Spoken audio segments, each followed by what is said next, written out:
Hi everyone, Abby here, and welcome back to my channel for Tech Tuesday, or welcome if you're new. If you got a new Sony A7V and you're having an issue where you cannot see card slot 2 on your camera, well, I've got a fix for you. So if you're like me and you got a Sony A7V, you might have experienced an issue where you're only seeing one memory card slot come up.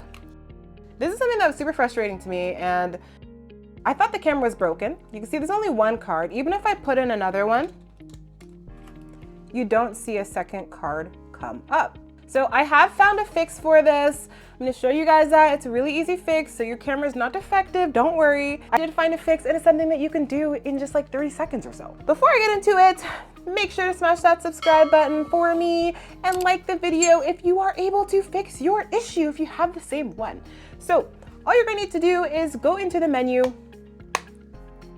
and then you were gonna go into shooting, then media, and then record media settings. What you're gonna do is you can change the photo recording media to slot 2 or simultaneous recording, but I'll just put it at slot 2. So now we have slot 1 and slot 2 both available. I'm also gonna turn on the auto switching. And now, if I jump right back into the setting, you could see number 2 come up. And if I go ahead and pop in a memory card,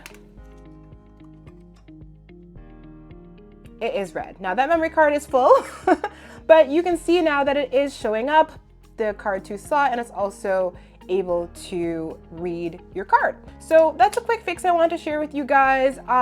It's a fix that has worked with me. I've tried it on 3 different A7Vs. All of the A7Vs that I tried it on came like this, with just the one card option, and you couldn't even see the second card slot.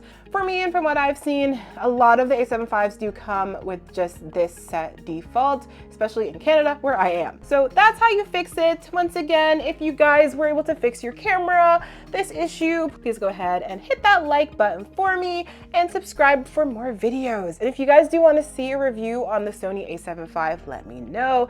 I have been an A7 IV user for many years. I've used the Sony A7 III, and both of them by default you put in your cards. They both work and are recognized, but for this one, for some weird reason, it wasn't the case. And if you guys want to pick up the Sony A7V, I'll put a link in the description for you. So that's all I have for today. Thanks for watching, and make sure to like, comment, and subscribe. Bye.